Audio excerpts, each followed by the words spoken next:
আছে মানুষের, এখনো গণতন্ত্র আসে নাই।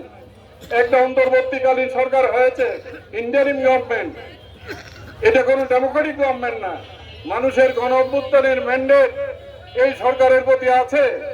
মানুষের গণ অভ্যুত্থানের ম্যান্ডেটে ইউনূস সরকার ক্ষমতায় এসেছে। দেশে কোনো ভোট হয় নাই, দেশে কোনো ভোট হয় নাই। ওই যে বিতর্ক যেটা আনলেন, এই যে ৭২-এর সংবিধান ছুঁড়ে ফেলে দিতে হবে, ৭২-এর সংবিধান, মুজিবীয় সংবিধান, এগুলো যে এই বিতর্কমূলক কথা, এগুলো যখন আনলেন তখন এই কোটা আন্দোলনের মূল জায়গা থেকে বহু ছাত্র ছাত্রী সরে গিয়েছে এই বিতর্কের ফলে।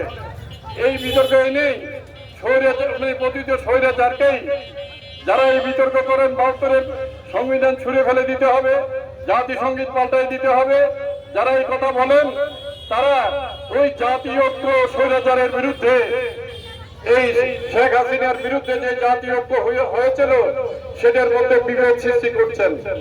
সেটার মধ্যে বিভেদ সৃষ্টি করার ফলে সুবিধা হচ্ছে কার? সুবিধা হচ্ছে প্রতিত স্বৈরাচারের।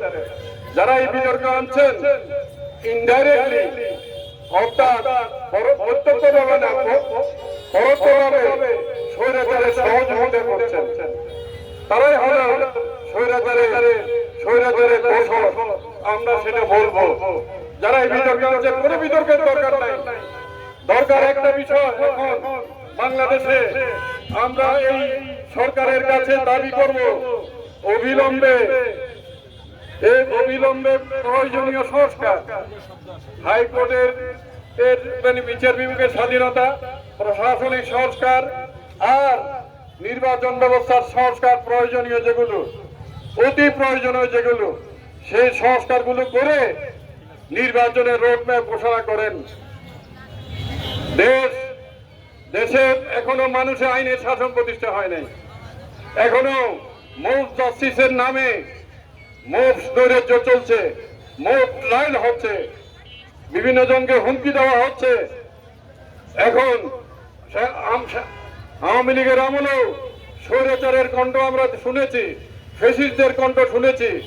এখনো কিছু ছেলেপেলের কণ্ঠে আমরা ওই ফ্যাসিস্টদের কণ্ঠ শুনছি। এইটি আমরা, এক দখলদার গিয়েছে, আরেক দখলদার এখন সব জায়গা দখল করে ফেলছে। আমরা এক দখলের জায়গায় আরেক দখলদার চাই না, দখলের হাত বদল চাই না। মামলা হচ্ছে, ওই আওয়ামী লীগের আমলে যেমন গণহারে মামলা দিয়েছে, শেখ হাসিনার আমলে মানুষ গণহারে মামলা শেখ হাসিনা দিয়েছে। বিএনপির বিরুদ্ধেও গণহারে মামলা তাদের দিয়েছে, বহু ৬০ লক্ষ মামলা। এখনো যে মামলা গণহারে মামলা দেওয়া হচ্ছে, এখানেও আজকে এই যে গ্রেপ্তার বাণিজ্য চলছে। এই গণহারে মামলা বন্ধ করেন। বাজারের এখনো সিন্ডিকেটের নিয়ন্ত্রণে বাজার সিন্ডিকেট, আরে সিন্ডিকেট, বাজার সিন্ডিকেট ভাঙতে পারবেন না। বাজার সিন্ডিকেট ভাঙতে হলে বক্তৃতা দিয়ে, আমি যে এখানে বক্তৃতা দিচ্ছি, সিন্ডিকেটের ভাঙতে হবে, সিন্ডিকেট ভাঙবে না।